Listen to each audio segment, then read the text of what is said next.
Tuning into the energy around you, releasing blocks and resistance. I'm Rick from Thriving Now, and we are energy, and we're surrounded by energy. That's the stuff we're made of. And it can take physical form, but there's also vibrations all around us. We know that from seeing things. We're seeing vibrations, we're seeing energy, and our brain translates that into colors of different parts of the spectrum, but we don't even see all of that. And for those of us that are energetically sensitive, guess what? We probably pick up on a lot of vibes, sort of like they're creatures that see a different spectrum. They see the world differently than we do. And for me, I know that my sensors are not just sight and sound and touch and taste and smell. There's more to it.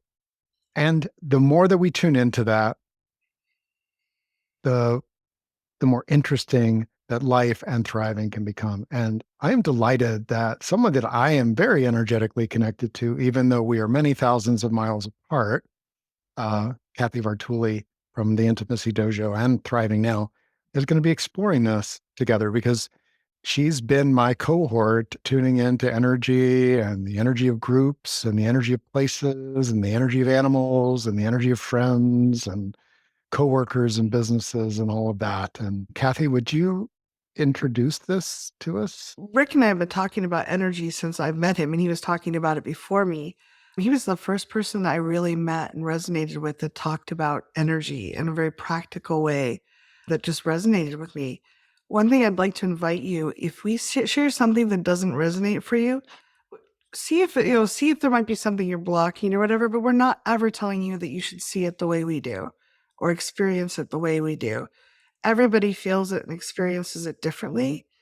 And I think just being here and hearing people talk about it opens our awareness up because we live in a world where people don't talk about energy very much.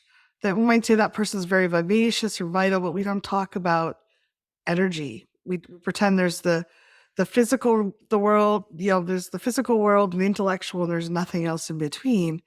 And without the energy, I always felt very imbalanced. I lived very much in my head. And having Rick help me tune into my energy and more how it flowed in my body and my mind and how it flew around me, it just really gave me a whole new aspect of life to explore and to be with.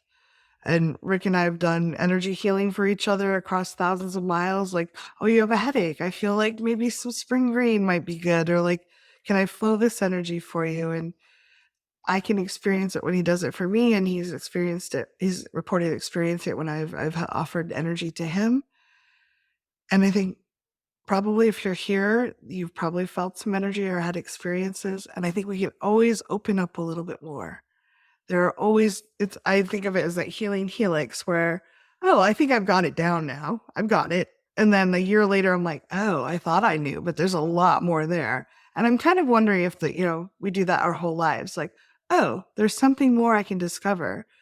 And the more I love crowdsourcing, like here as a group, whichever you put in the chat, or if you choose to raise your hand and share on the video, you're helping us all see different aspects and see different ways. And I never thought of it that way. And I just love that for each of us because energy can add so much joy and flow to life.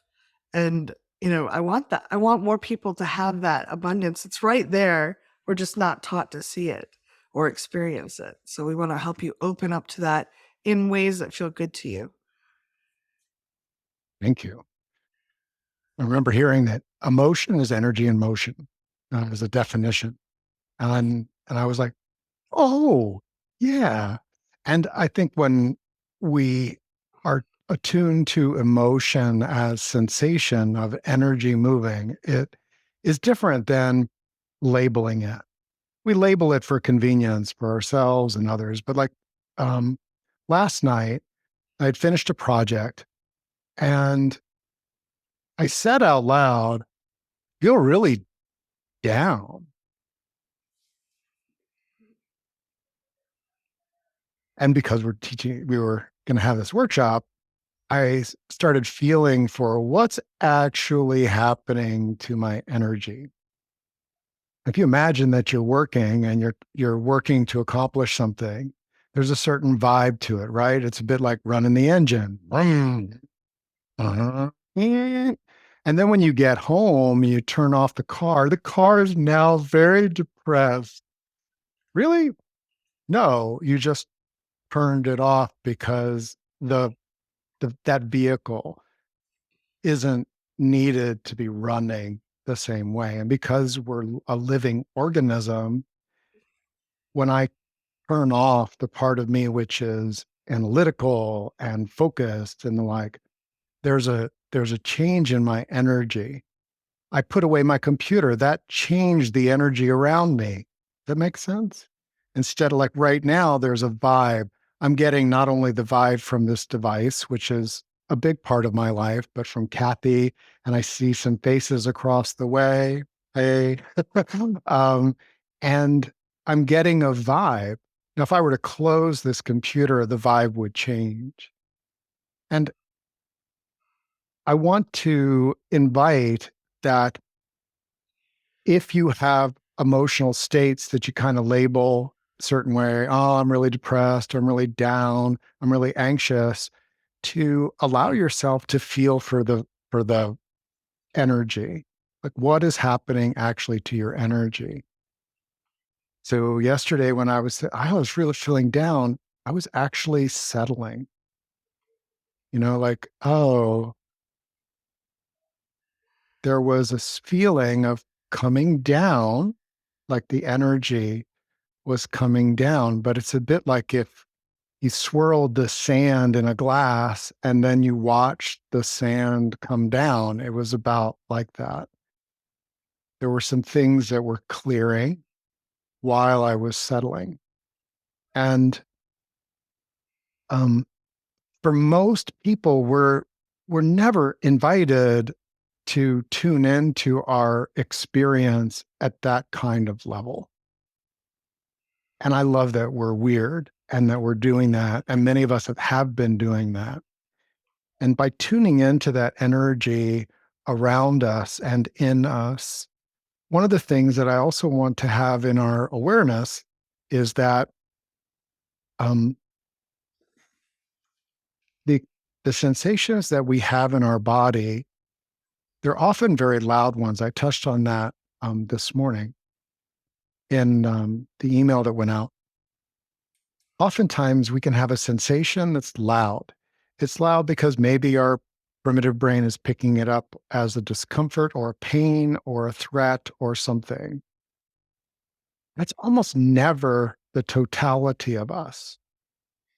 And as I've been shifting over the years from saying, like, I am so tired, I can say something like, my eyes are wanting to be closed and have a rest and a reset.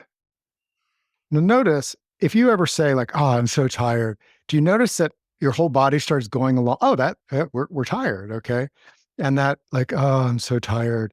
Like my shoulders immediately respond with being tired. My shoulders are not actually tired right now. I feel great being here. Um, so that's the other part of it is I woke up really stiff and cold. It was 55 degrees. Um, And again, part of this practice, the skill part of a real skills workshop is, hey, Rick, are you like stiff all over? Or so the energy in my back, you could describe it as stiff. But if you went a little deeper, like, uh, what's going on? There was protection. There was, hey, we've been lying down. We were deeply in sleep. We're getting up. And my body was saying, take it slow. And what was interesting is when I realized that, I could feel my legs were being very supportive, like able to walk more gently.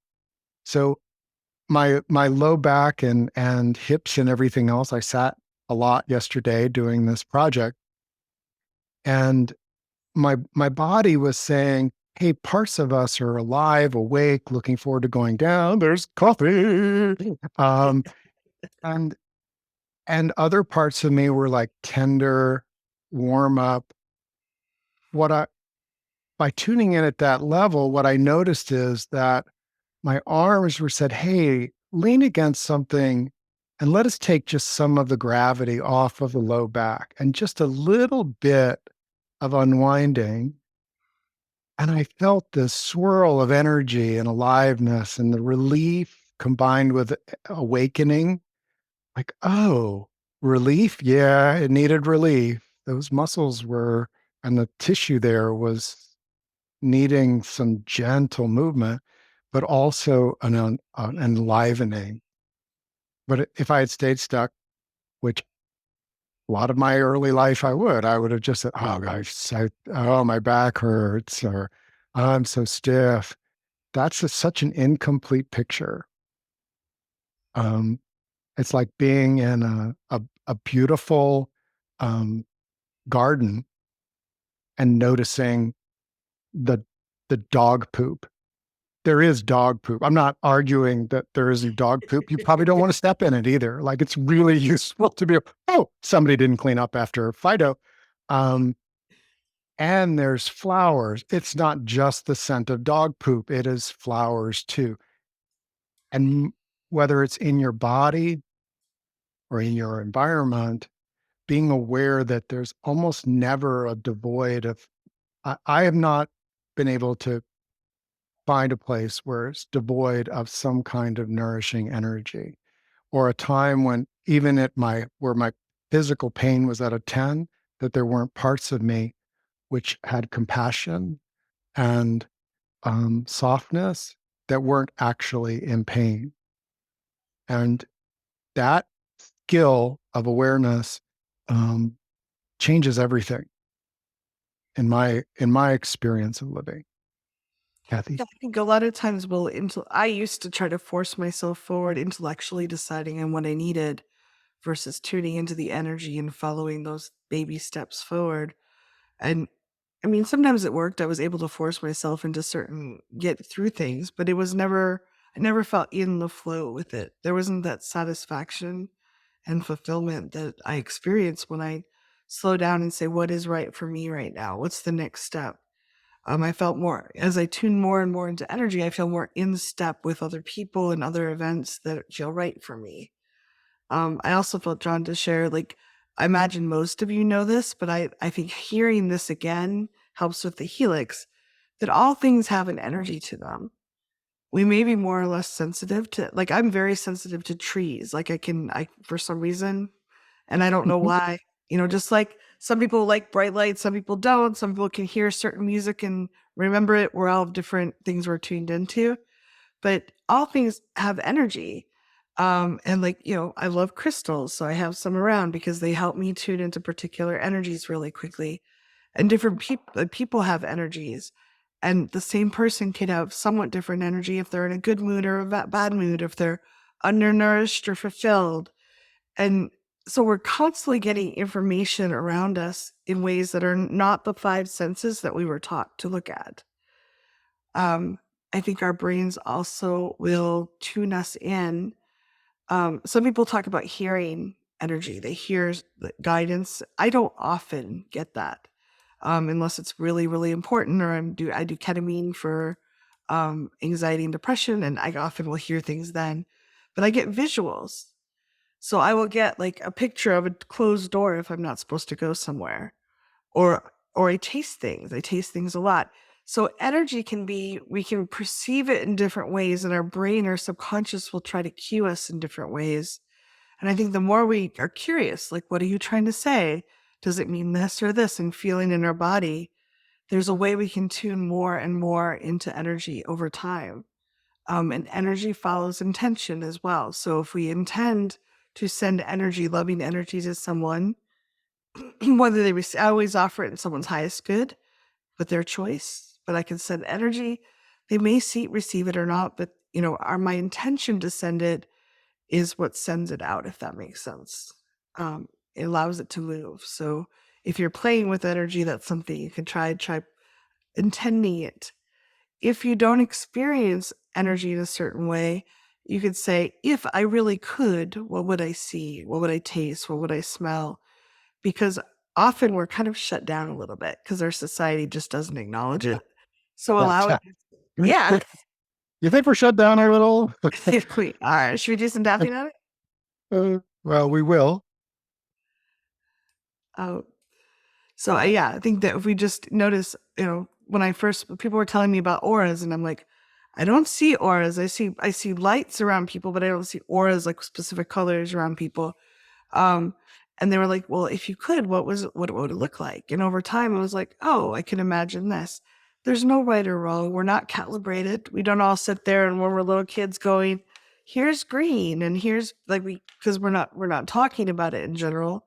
So we're not training ourselves to call it the same thing. Whatever you call it is okay. It's your experience and your definition, if that makes sense.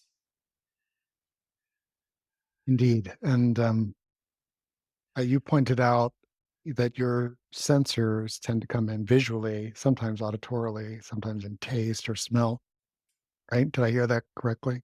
Yeah. Whereas I'm primary auditory. And so when I was getting my bodywork massage therapy license, I read a lot about hands of light and how other people saw energy. And I was like, I guess there's something wrong with me.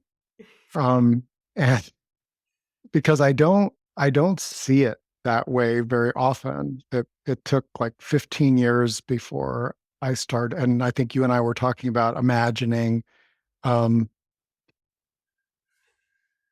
the the cool thing here is that as you discover your own energy sensors, it taps into pathways that are naturally nourishing for you, and also pathways that you may want to filter.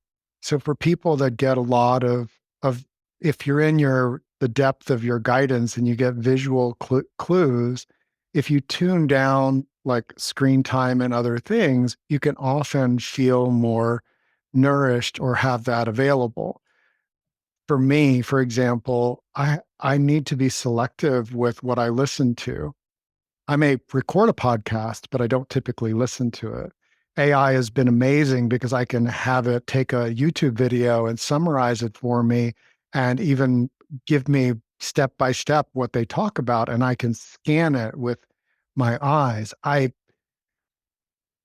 My own guidance system and my own awareness of energy. And I will say it's weird. I was out for my walk and we'll talk about that a little bit, but um, I know that when I'm out in nature, it isn't actually the sounds of nature that necessarily are what's nourishing to me. It can be, but there's a feeling of energy coming into those same channels.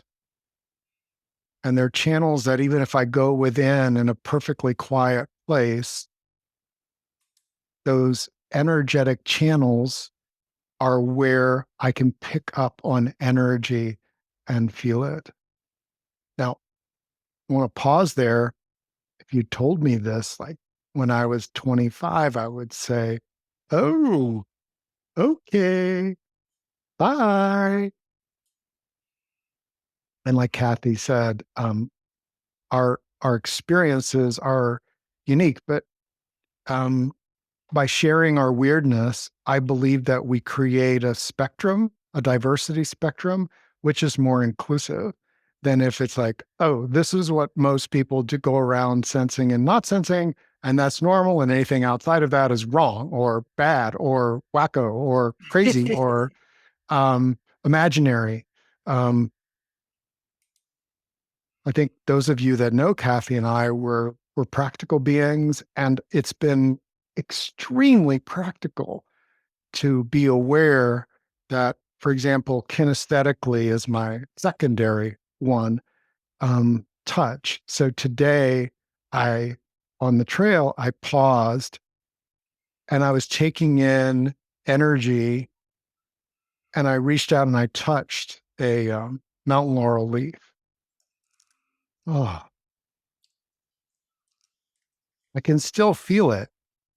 Now, visually, it had a lot of imperfections. I just got to tell you, there were brown spots on it and everything else. Like, if I was a visual person, I might not have chosen that particular leaf, but that leaf was like calling.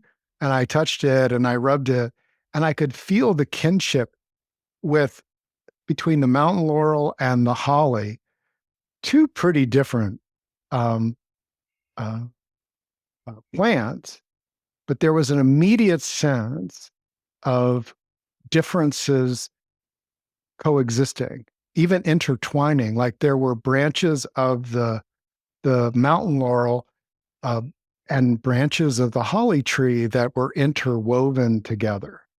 Now, what did that do for me in a world where differences often create this? To be in touch with in nature something where differences intertwine and coexist and thrive together was really good for me. In a moment, I felt like part of me was nourished by that. I can even now tap into that feeling hours later. And that's another thing that's part of this is that when you have energetic experiences, often they are reachable later. Narrative stories like, oh, I went to did this and did this and did this. Okay. Narrative stories, as you hear people tell them, often you can feel like, oh, there's something missing here.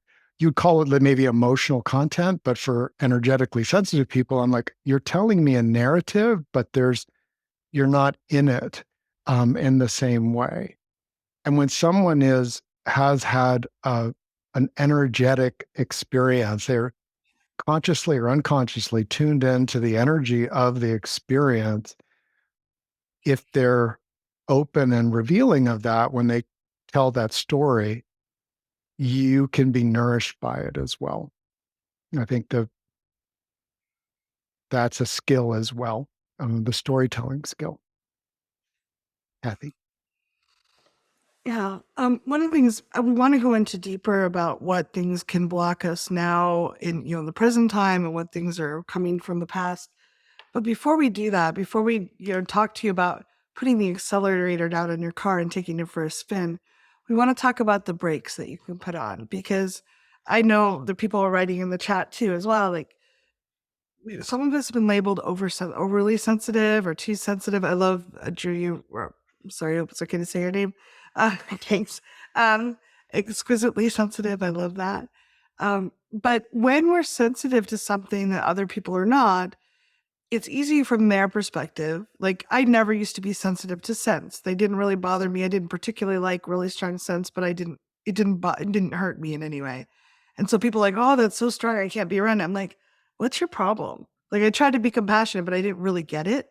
And then as I've gotten older, like, they give me really bad headaches. I can actually feel nauseous with some of them. My lungs will start getting raspy. So I'm like, oh, now I understand what they were talking about. I wasn't as sensitive to that when I was younger.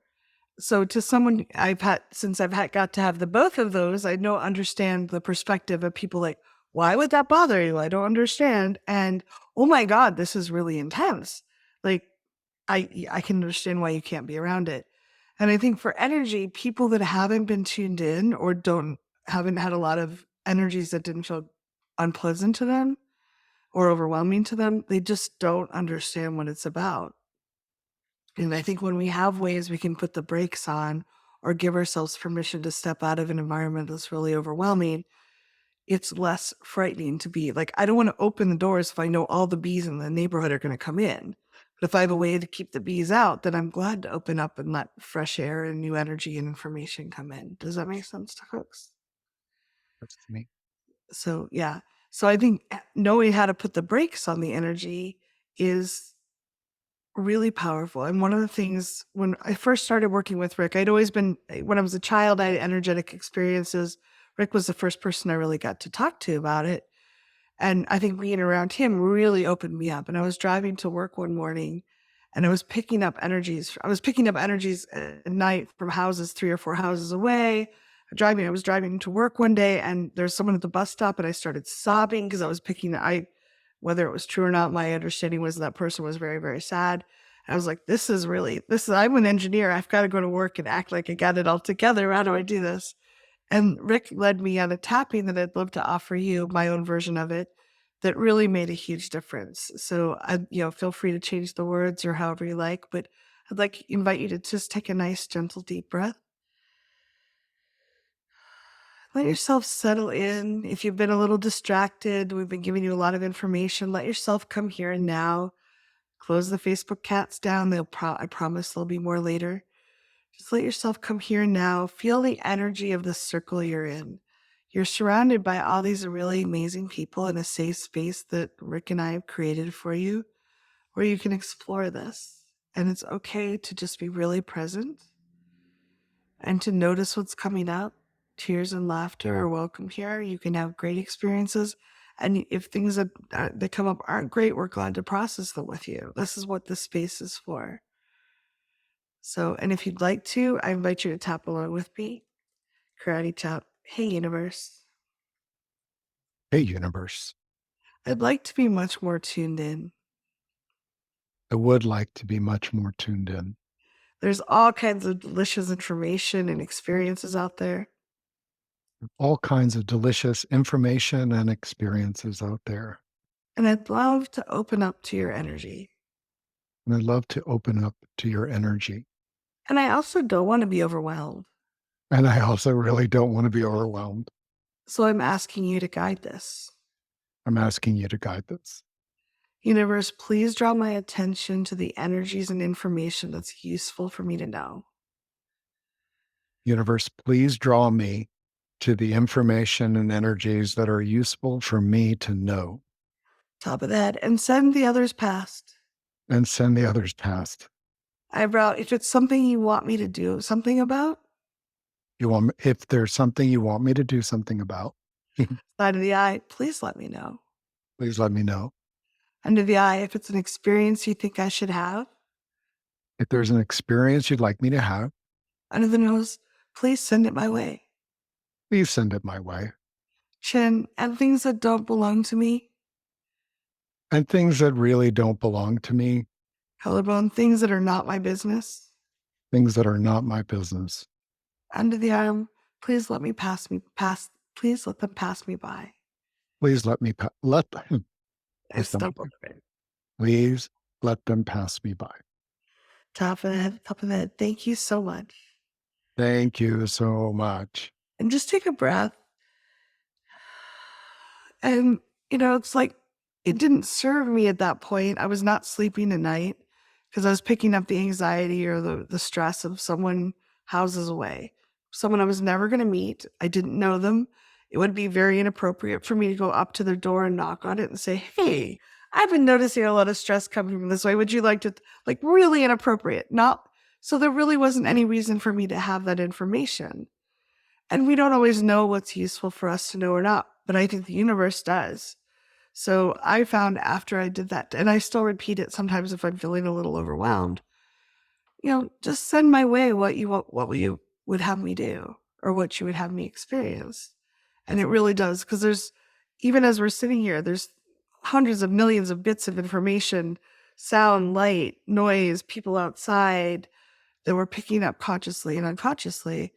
And most of it, we don't have to do anything about. But, having my attention drawn to the things that made a difference, really nice to have that not distracted by all the noise. So you can try that on if it feels good to you. Someone shared in the chat, it's difficult to tune into energies, especially subtle ones, when the way you survive was shutting them down and feeling numb. And that Absolutely. is definitely one of the things that we wanted to address here. Address as in acknowledging that numbness is really helpful if there's nobody to help you tune, to provide a space where you're having to cope um, and navigate threats. Um, Subtle energies require a certain amount of safety. Um, I know that environments that I used to consider very unsafe, like a grocery store, I can actually pick up subtle energies from foods that I'm considering, as long as I've done a little bit of that filtering, like, oh, there's fluorescent lights, and I'm attuning myself to moving in a certain way. But when it was decades or most of your childhood where the vibe was one of, I'm I'm with the dangerous person. I'm with a dangerous person. I'm with an uncaring person who really, you know, if I was really needing care, I cannot count on them. In fact, I can counter count on them for coming through for me. Um, Whatever the vibe was there, um,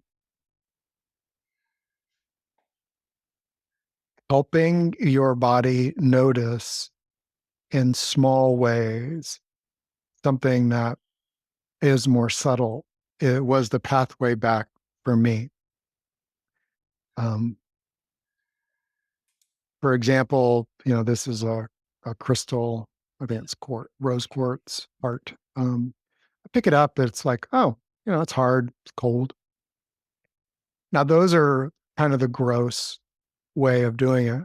Now, if you have something that you like that has some meaning to it, it's nice to have something like that. Um, and here I can feel that it's also really smooth. Now, smooth, especially if I'm just like gently moving, close my eyes and feel it. Smooth has an energy, doesn't it? Just like soft. I've got this nice soft blanket over there. Um, and there's the sensory aspect to it. And as emotional freedom seeking people, um, is there an emotional energy to the thing too? This was a gift. And there's an energy of gift um, that's present in this still. I've had gifts that had that energy and they went away, the energy of gift. And sometimes it was time for that to go on. You can often feel that in the energy of things around you, that the energy can change. But right now, as we're talking and engaging, it's warmer. I've been holding it. It's smooth. It's got this little nudge on it. Those are subtle sensations. And it may be hard to do that. It may be that, hey, I want to drop in and really feel this thing or smell this thing or taste this thing. It's important to me. And it's not as natural. Part of me's pissed off about it because of them.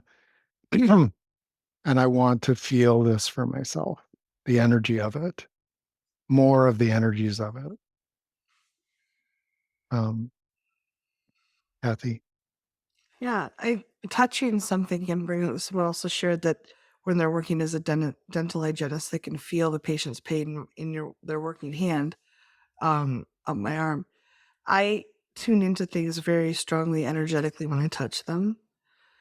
So even just talking about the breaks, like if you're touching something and you're getting a lot of energy from it, can you take your hand off of it, or can you go some distance from it? I think a lot of us have different ways. Someone shared, they'd shared they were numb to the energy. Well, congratulations, your younger self figured out how to tune it out. So I just want to kind of go like if something is too bright or we don't want to see it, we can close our eyes. We can tune out the information coming that way. If it's really bright, we may have to we have to put multiple layers, or we might want to move away from it or turn our head. There's ways to turn down the information coming through our eyes.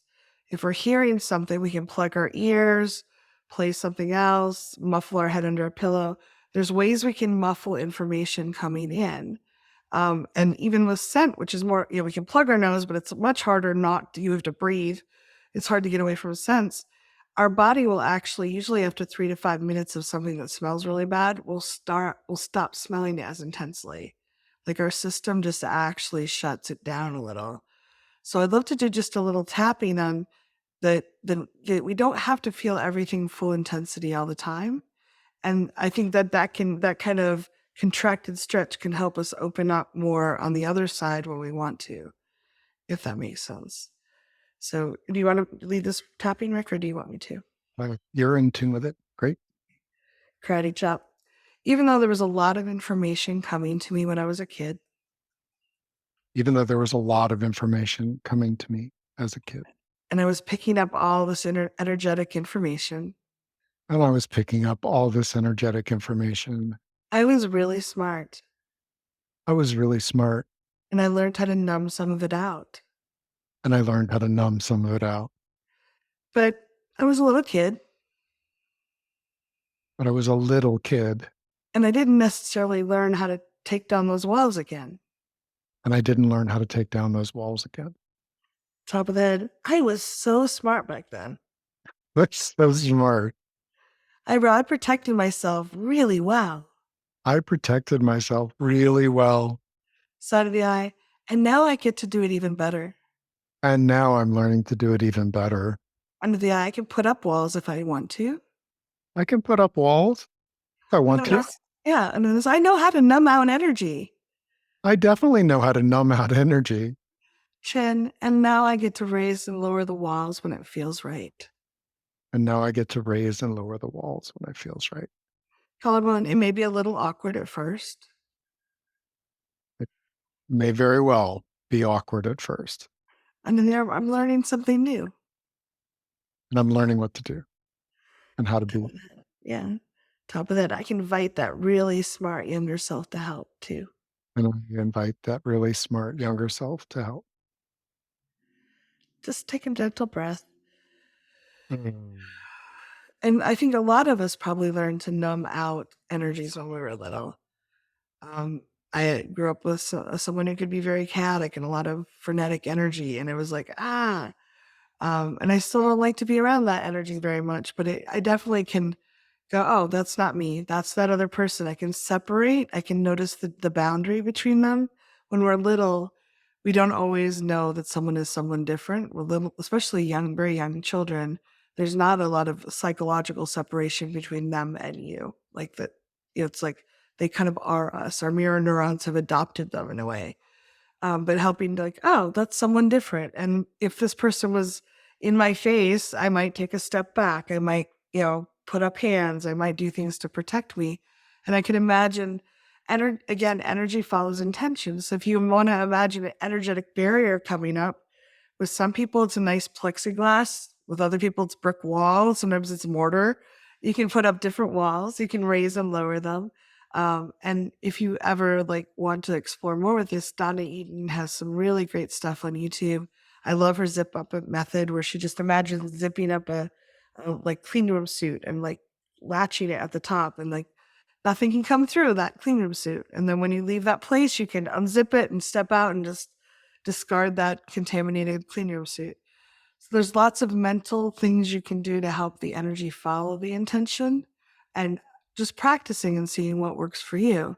Do you want an umbrella? Do you want something that, like a drawbridge that raises and closes? What works for your brain? Someone asked if there's a visualization grounding exercise to help create a boundary to protect us from energy we don't want.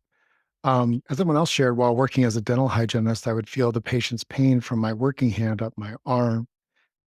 I believe that if we were in a different kind of culture, one that, thank you for co-creating that together actively, viewing it as a skill, that there would be, oh, you're getting that. Oh, that's what's happening in that kind of energy.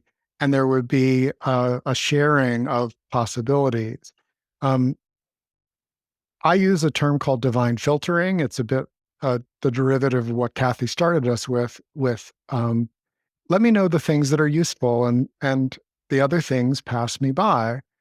Now, we do have parts of us that are designed to pick up information from others and mirror it. It's really useful when we're learning something. It can be really useful for helping us understand other people in our world, and it can get too much, especially for those of us that might have hands-on.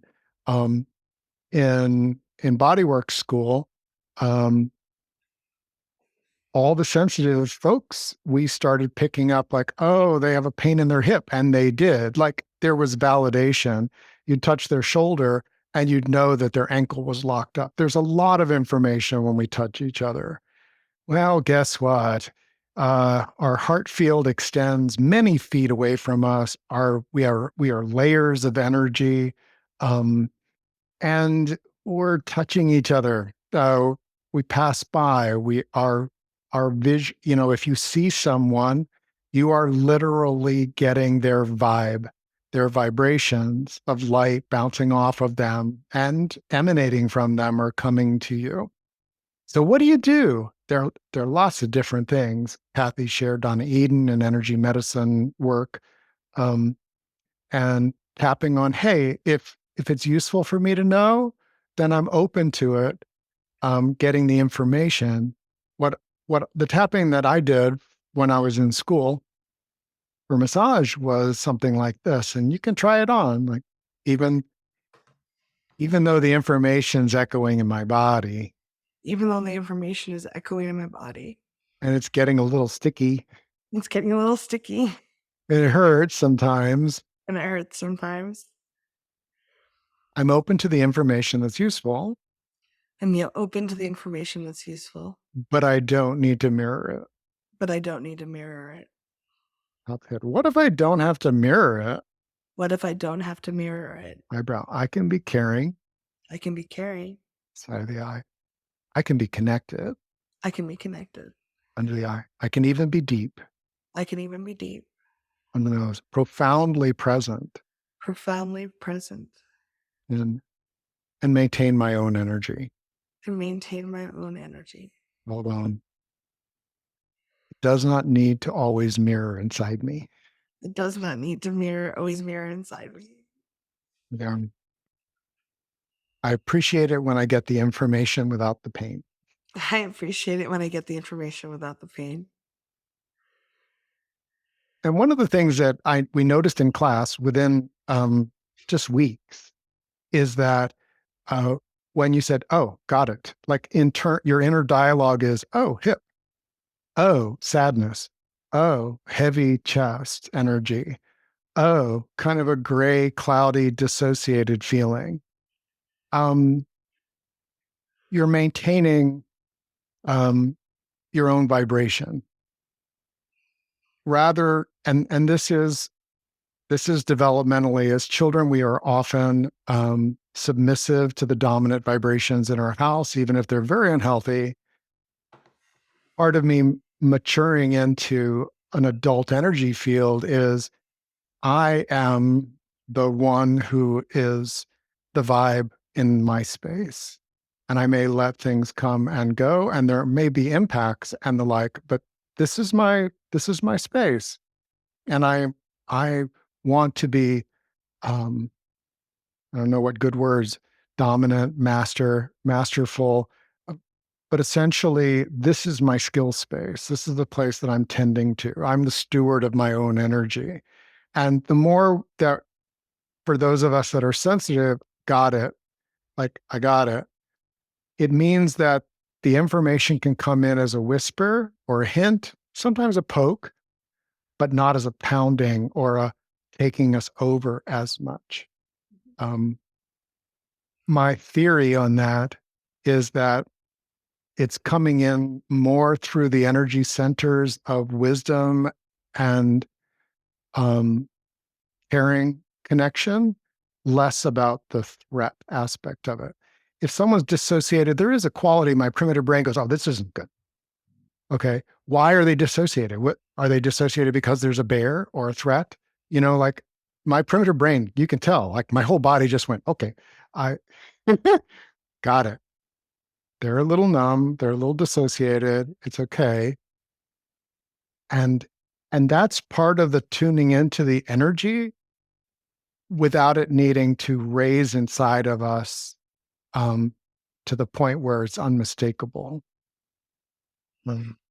Yeah. And Kathy said is this one of the things that you also can check in with is, like, when you're doing body work, like, I would get this pain in my shoulder, and, when you check in, "Is this mine?" your body knows, well, yeah, like 60, 70% of it is yours. And this person is really asking their shoulders to be rubbed. Oh, okay. So then it's like, okay, I'll just stretch my shoulder, maybe change my body position. And then I'm tending to what's outside of me energetically that I've also been getting. Because if my shoulder's a little tight and I'm picking up on someone else's, and that goes for stress, it goes for worry. Um, and you may notice that my inner world, how stressed am I? Oh, 6, 7. That's not true right now, but at times it is. 6, 7. If I pick up on somebody else's stress, if they're 4 or 5, now I'm maxed out. Like I'm up at a 10. That's where this, hey, I got it. You're stressed. I'm stressed. Okay. Uh, I think it's a sorry. great thing. Like someone asked about, I feel like I'm carrying around other people's doom and gloom energy, even though I don't want it anymore. And I do. I just want to talk for a moment about. We've talked often about the primitive brain and trauma. So when we experience a trauma, the primitive brain kind of freeze frames it, and we talk about the echo or the trauma bubble. It's just all frozen there. So, and normally, if we were in a society that let us cry or fuss like polar bears or chicks, they kind of shake it off. They show videos of that. They kind of burn off the trauma afterwards. Then we go back in and we go, oh, this belongs to that person. Belongs to me.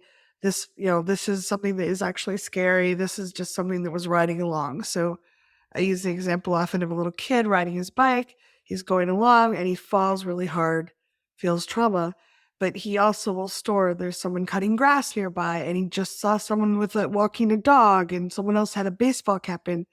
All of that gets stored in that trauma bubble. And later, if it's processed and healed, it's easy to sort out and go, oh, there's a big crack in the sidewalk and I was going pretty fast. That I should watch out. But the dog and the ice cream and the going for ice cream and the smell of grass, none of those mean anything. But for a lot of people, if this trauma isn't processed, I smell cut grass, I'm going for ice cream, I get really unexpectedly tense. I think in those trauma bubbles, we stuff all the energies that are around us and we don't ever get to sort them out very well. So I think as we do more processing, more clearing, more tapping, it's much more easier to say, oh, that was never mine. I just stuffed, like I was packing really fast and I shoved all these clothes in the suitcase and a bunch of these don't belong with to me. No wonder that suitcase feels uncomfortably full. And some of them we don't have to process consciously. I'm a big fan of conscious processing, but there are times someone asked about a visualization for a boundary. I think the boundaries work best when they resonate for you. So I work with electricity all the time. I work with small circuits. So I will often, if I go up and I go touch something that's grounded to earth, if I touch the faucet that I know is grounded to earth, I can imagine letting a lot of the excess energy run out of my body along that works really well for my nervous system. Other people, salt might work, like imagining sprinkling salt around them or someone else. Like it's really what your archetype, what your brain has created as safety for you. So someone was talking about rabbits. And then maybe there's a offensive, fierce rabbits around you telling the energy, no, you won't pass. So I don't think we can tell you one specific way. We can give you different examples.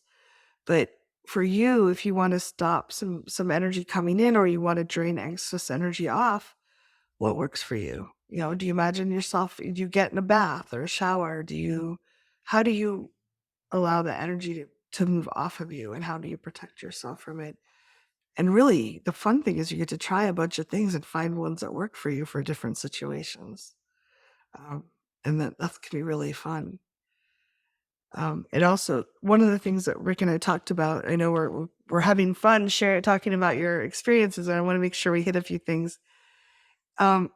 People eat when they're stressed because it does dampen, like especially for me, I find heavy foods or junk foods dampen my intuition, my sense of energy a lot. When I was little, I would turn to that because I couldn't handle what was coming at me.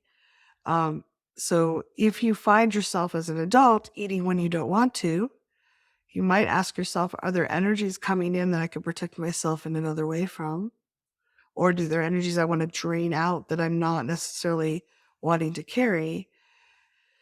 And there's nothing wrong with if you're feeling really overwhelmed, okay, I'm gonna get a cheeseburger because this energy is hard to escape and this is gonna help me right now.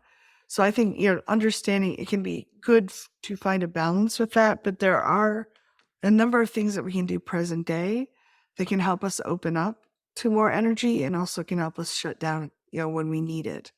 So for me, if I'm eating a lot of vegetables and healthy foods, I'm much more tuned in and I'm not overeating a lot. I'm much more tuned into energy than days when I'm like, I'm going to Burger King, or I'm going to have some cake with dinner. Because that, for me, I find it muffles it somewhat. Um, Rick, do you want to talk about the distraction? I thought that was really good when you were talking about that before we get on the call. You touched on it a little Yeah, bit, but we want to take a break here for our 7 minutes soon. okay, it Um, can be a teaser for them to come back. yeah, um,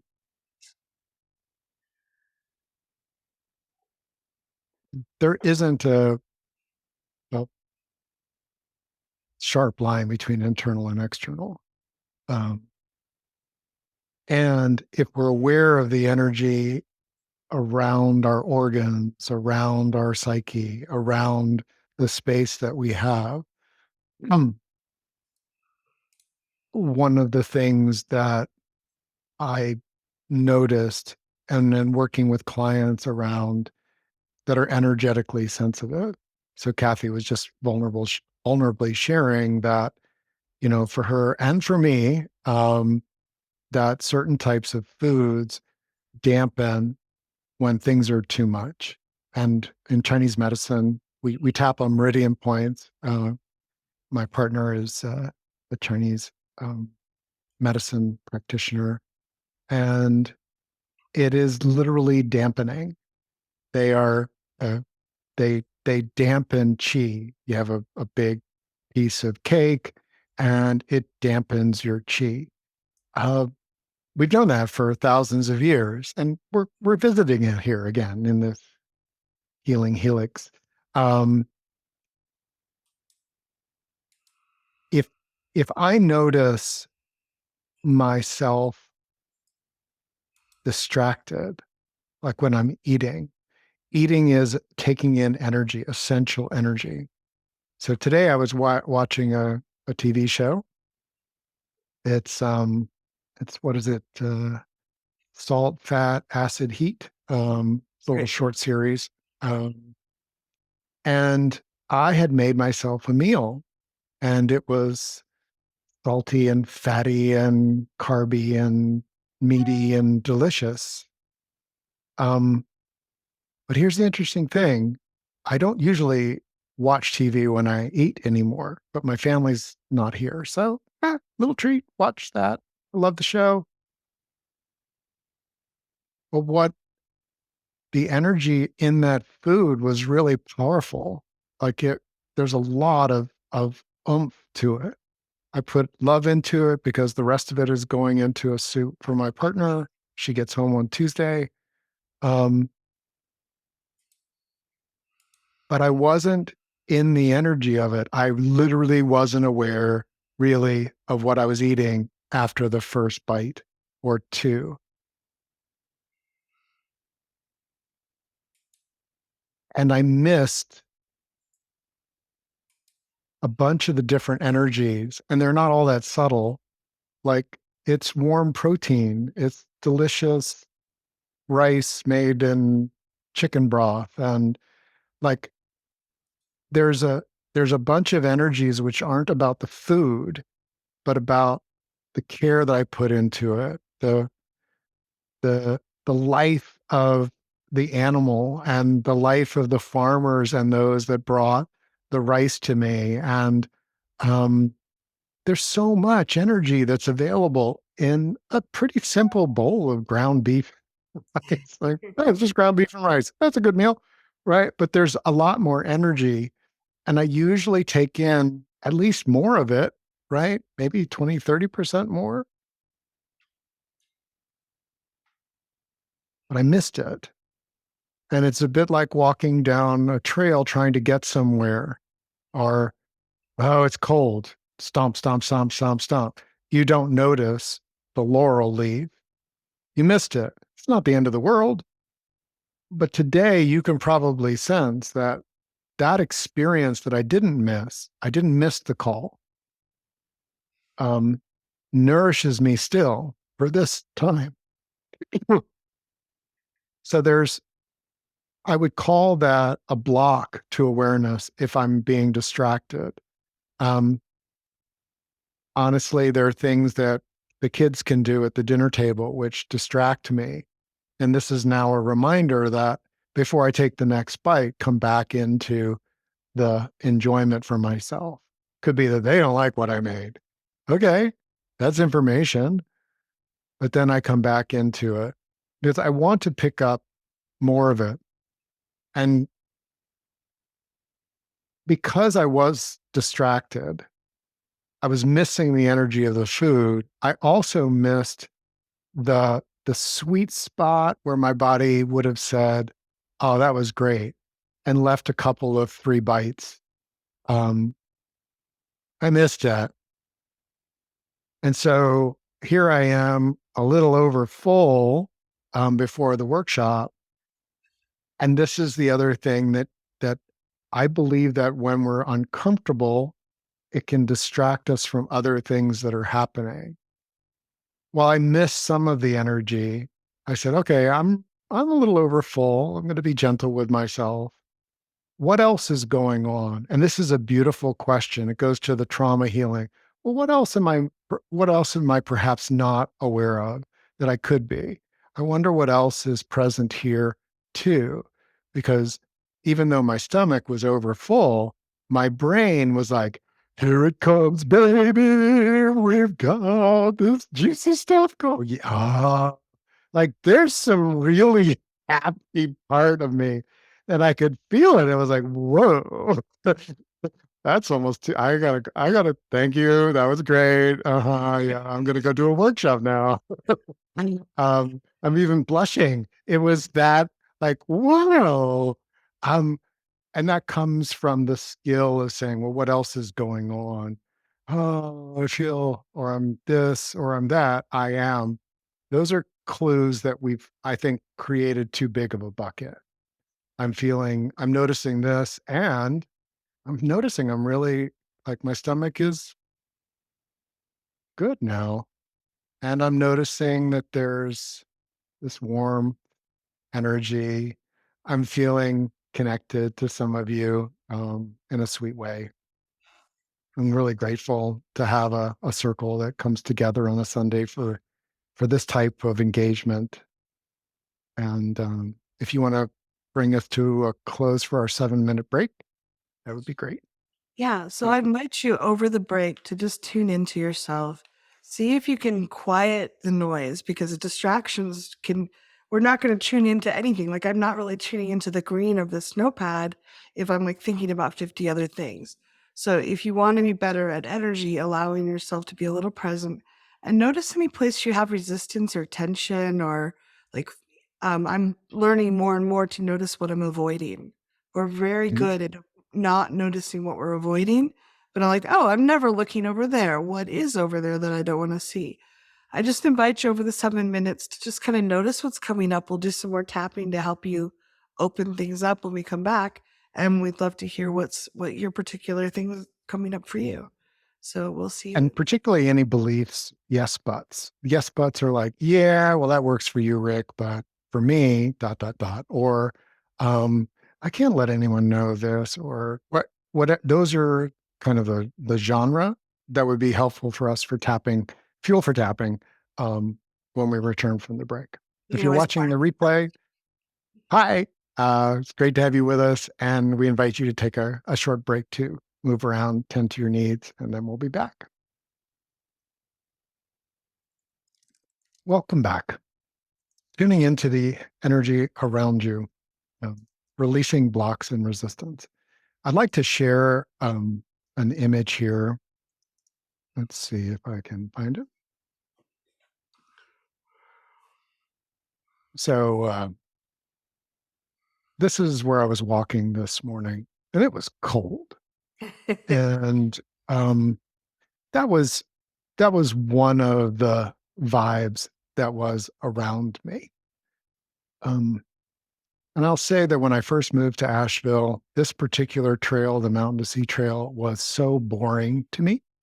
Um, Boring? Yes, boring, because I went to waterfalls. I'd drive an hour and go to the waterfall. I'd climb to the top of the mountain, the kind of ecstatic scenery.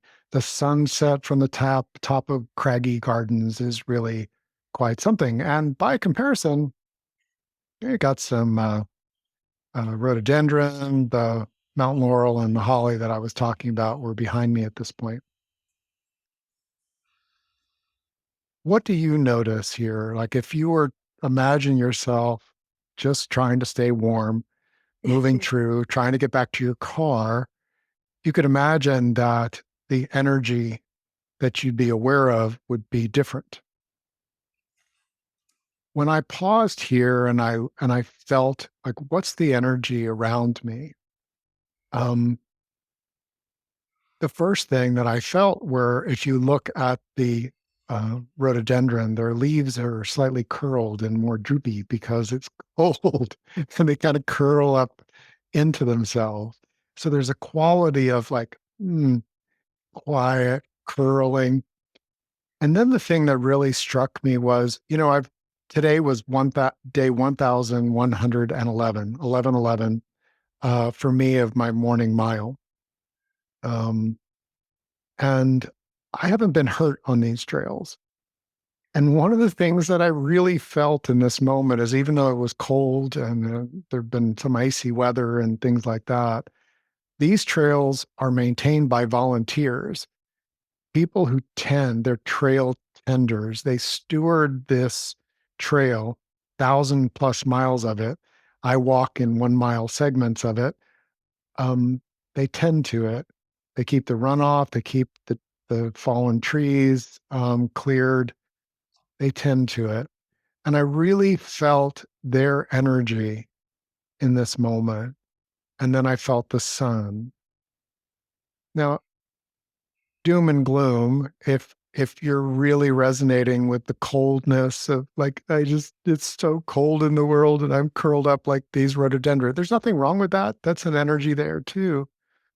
But tuning into the energy all around us allows us to say, and what else? Particularly, what else is here that might be nourishing for me right here, right now? That to me is part of the savvy skill of energy work, energy engagement, is that we are aware. Um, I do a lot of tending, a lot of stewarding, and it's really nice to walk a path where I'm not the that's not my volunteer work in the world. That's not my work that matters. But boy, I love that feeling of tending, and I've seen some of the people go out and tend to the trail. Um, I can feel it now. It nourishes me hours later when when I'm on the break and I'm looking at that picture. That is the beauty of energy. It isn't just a memory. And this is something that, I was taught, oh, remember that time when it goes beyond remembering well, it includes everything that we call memory, as well as for me, the sensory, the meaningfulness, the part of it that nourishes me still and can. Mm. I love that, Rick, and someone shared some yeah, but which I think is really useful. Yes, but what if you don't want to tune into the deeper energies because you don't want to feel them because they just hurt too much? And I think that when we have a lot of unresolved energies that are floating in our system, the more just being quiet with ourselves, we're kind of like haunted by these old energies, these ghosts, and when we're quiet, they start pinging at us. And I had the experience when I was first starting to heal that I used the analogy of having like 30 different TVs turned to different channels constantly going at the same time and some radios like, "Grah!" My brain was so busy and loud. And each of those was an unresolved trauma that was because our subconscious holds traumas that are unresolved as present tense. Our subconscious doesn't know that it's in the past. So it's kind of going on in our brain at the same time. So we have a lot of noise coming up. It can be really hard to slow down because it's like, wow, that's a lot. And a lot of those are bad stories that I don't want to hear. And I invite you just to be as quiet as you can. Like it's building up a muscle as well. And when we're quiet with some of those energies, sometimes they just need to be acknowledged and felt. Tapping can help a lot with that, but I have learned more and more that the tapping can help me clarify and understand what's going on. It can help me process it through, but I still have to bring my courage. And I find that sometimes if I can just sit with the energy, sometimes I can only do it for a couple seconds or even sometimes a microsecond. I consider it almost like if this is the trauma, I'm like kind of pinging off, I'm like barely touching it. Each time I do, though, it releases a little bit of that old energy and it builds my muscles up. And maybe I'm only pinging off for a while, but I'm consciously trying to ping off and I'm processing and supporting myself afterwards. Then I can touch it for like a minute or a couple seconds, a full second. Oh, that's a lot. Rest, be with it. It's there. It's not there to torture you. It's there because it really exists. There's energy there. There's an experience there that wants to get healed in my understanding of the world. And then after a while, we start being able to go with it a little more and a little more. And then when I process things this way, they're just gone. Like it's not that I forgot them. I know they existed, but the haunting part of it is not there anymore. And then the next one I go to process is a little bit easier because I got some muscles and I got some confidence that I can do it. And getting support. Rick does a lot of great coaching. I do coaching as well, trading, tapping with people, whatever. But you start clearing that out. And the way my brain feels to me versus how it felt 20 years ago is just night and day. It's like someone gradually turned those TVs down and some of them turned off. And now there's murmurs, of course. Like I think we're all human. We live in a world where we have traumas and we're not going to always, there's, oh, I should have done that at work, or I wish I'd said that, but we can calm them and quiet them down. And then it's not so hard to be quiet. I do think that they talk about meditation for people that have been severely traumatized. It actually is very traumatizing to try to meditate for some people that have had a lot of trauma. So it's actually not, I didn't meditate right for many years because being quiet with my own brain was like not a good thing to do. But the more we can just gently learn how we can calm ourselves, how we can support ourselves, the more we clear out, the more space we have, and then it stops being so overwhelming. So, and I know at least for me, it felt very frustrating to hear these kinds of words when I was on the other side of it. Like, it was like, oh, it's so far to go. It's so much work to do. But I'm really, really glad I've done the work I've done. Each step forward has been really rewarding. And I imagine that I have an insight and strength that people that didn't have to go through this process might not ever see. So if you can, know that each baby step forward, you're healing part of yourself and learning how to heal yourself more efficiently. Um, and, and, and you have my compassion because I know it's a tough journey. And so far it's been really worth it. Um, so I don't know if that helps. We are glad to ask questions in another way if I haven't touched on something that's helpful for you. Maybe Rick has some thoughts. Someone shared, I think one of my yes buts is yes, but I do feel sad and I do feel scared, particularly about my current circumstances and my future. Uh, Pausing there, we're already aware of two different vibrations, two different energies, the feeling of sad and the feeling of scare. Acknowledging, oh, I can feel multiple things at the same time. Maybe one's louder than the other. Maybe one is centered in my primitive brain. Maybe my adrenal glands are really busy giving me chemicals of scared, even though right now um, there's no obvious threats to me. Like I can be aware of that. Mm. And I feel like I can't hold space for that and for the good things in a way that's actually sustaining and lasts and isn't just pushing away or ignoring my pains. Yes, I, as a coach, I hear a belief that um, the model is either you're tending to your pains and the scared and the sad and the fears and the uncertainty, or you're ah di da di da, everything's good. Like I know that that's out there. Um, I can't do that either. The invitation of being aware of tuning into the energy is not like sustaining, oh, I'm always appreciative. I'm always feeling um gratitude. I'm always feeling like that energy moves. And chances are, if you mapped your sadness over the course of 24 hours, I suspect sometimes even when you're asleep, your sadness energy, if it was on a meter, would rise and fall. And during the day, there would be times when your sadness energy would rise and fall. Um, a thriving, rich life can hold space for that and this and this. Maybe not at all the same time.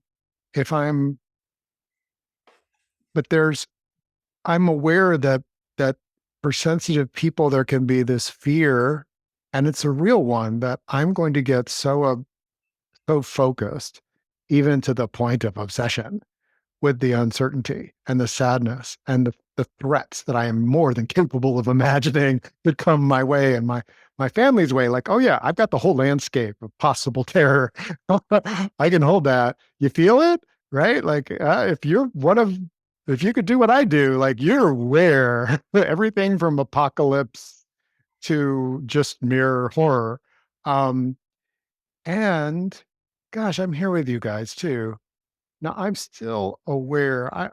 There's a part of me that I'm letting quiet down so that I can be here with Kathy and I can be here with all of you too. I'm looking at the names. Oh, so nice to see you and faces. Um,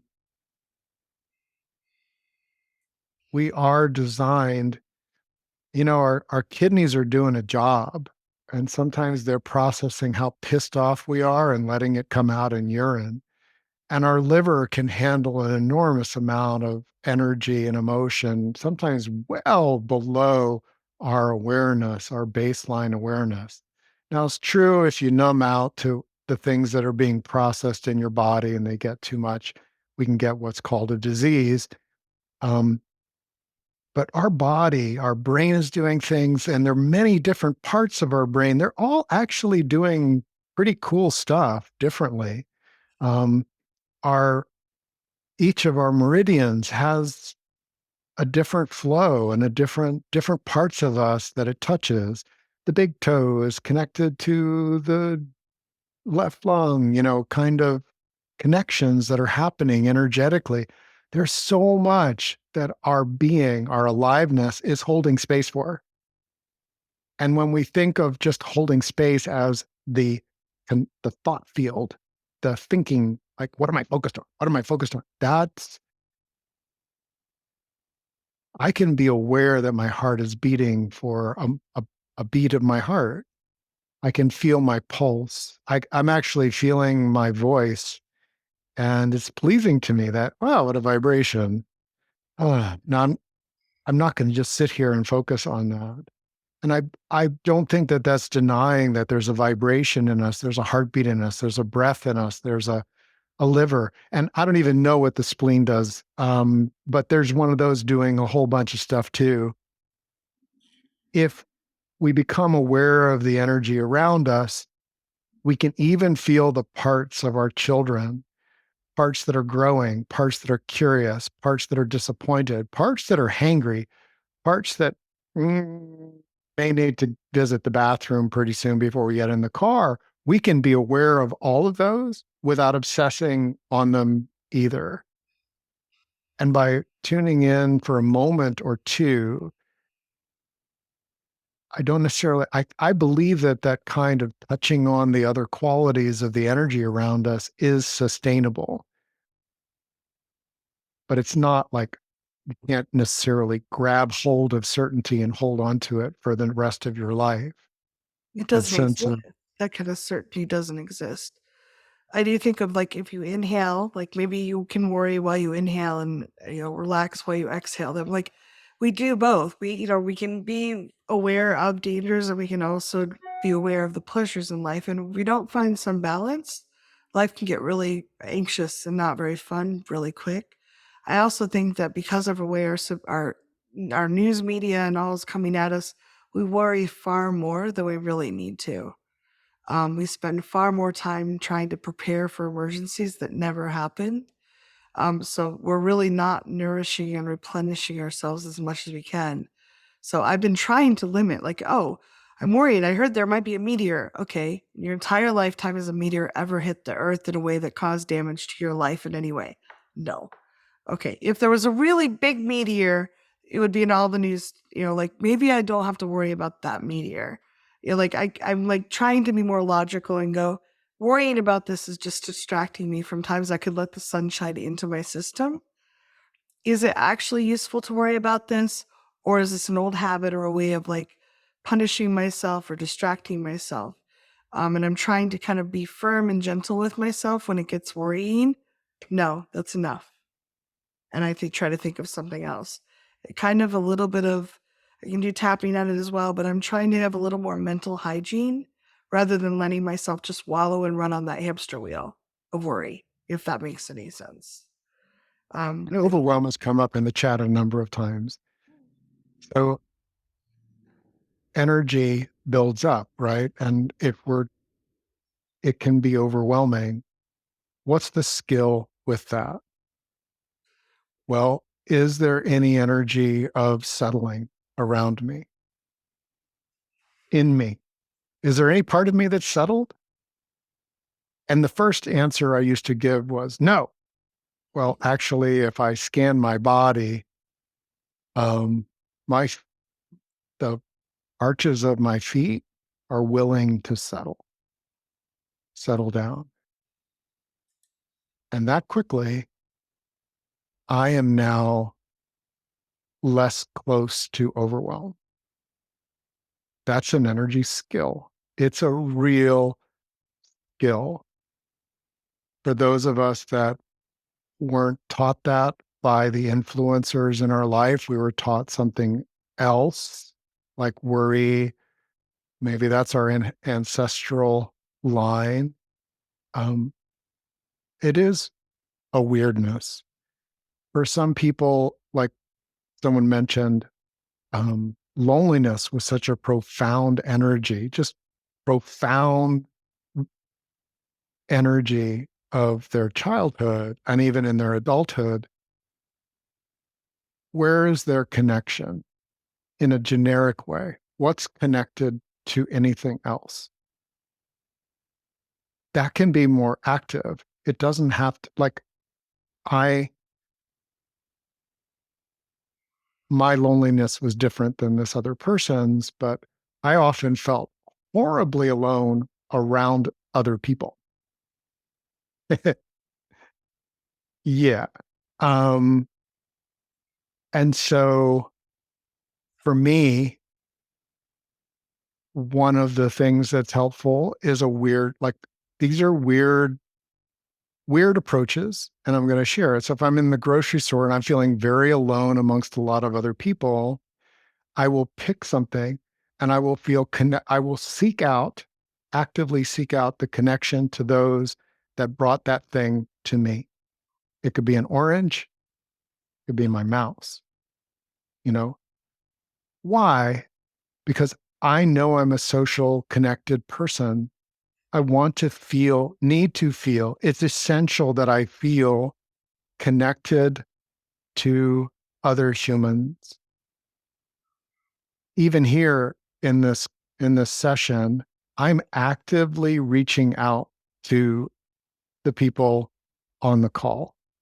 It'd be great if we were sharing a workshop space, um, and there'd be like the vibe and the pheromones and, all the things that you can get from a couple dozen people in a room together. That would be sweet.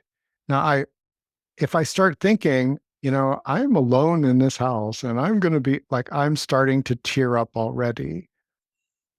I don't think it's in denial of the truth that I'm alone in my home to also actively seek out and connect with the energy of my co-creator, Kathy, and people that are part of my heart circle and my work and my kinship.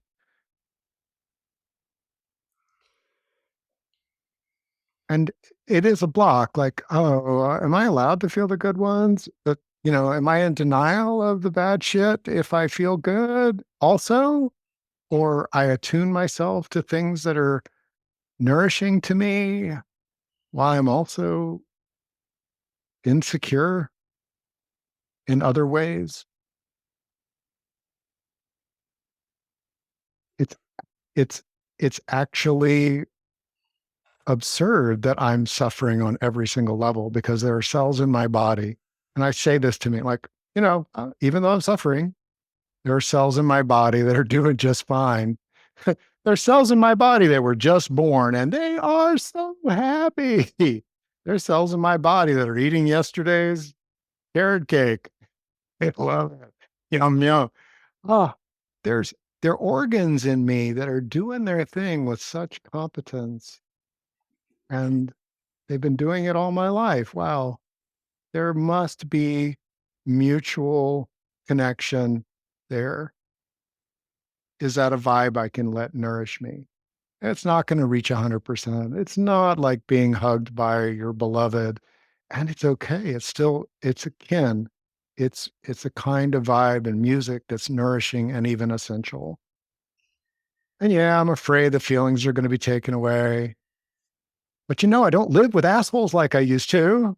That's great. And their feelings shift and flow.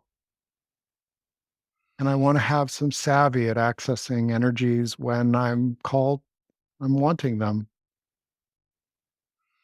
Um, Um, I wanted yeah. just a couple Mhm. comments. Somebody said over at the end, someone shared that that it's a lot easier to feel. It's hard to feel the good feelings and believe they're true and real. Sometimes we just have a lot better muscles, especially if we grew up in families where we didn't get to practice the muscles of feeling good and supported and safe. Just because those muscles are weak doesn't mean they don't exist and that the good feelings don't exist. It's just an invitation to keep practicing. And someone shared about the loneliness. One thing I've found for myself is it's a bit of a trick. I'll focus so much on the loneliness that I don't have to see the fear I have of connecting. So sometimes look at the other side of the coin. If you're really struggling with loneliness and it feels like the pain is never getting less, is it a trick to what is it you're afraid of connecting about? Look at the other side of that. There may be some really good, juicy things you can change, but your system is keeping you focused on the thing that feels a little safer. It's safer to be alone, maybe in your system or your experiences from when you're a kid, than the other side of, oh, if I connected with people, this and this might happen. So sometimes flipping it over can make a little bit of a difference too and give you something more easy to process, something that has give in it if you have the courage to look at it. So I really Mm, appreciate all of you showing up. This is great, great, lots of engagement, lots of ideas and thoughts. And please know that it takes a lot of courage to do this. You're walking in a path you're kind of a maverick. Most people would not be talking about this today. And most people wouldn't talk about deepening it. So I really appreciate your courage and your willingness to be curious and try things that are off the beaten path. I do think that it brings so much joy and fulfillment over time too. So congratulations. thank you. Thank you, Kathy. We continue. There's this exploration of emotions, energy and motion, the freedom to be able to tap into energies. Um, where they exist, where we create them with our own artistry. And I so appreciate also you being a part of this. Our inbox is open, support at thrivingnow.com, and also thrivingnow.center is where you can also exchange and be a part of the sharing of wisdom and skill and dialogue. So thank you. Bye. Bye.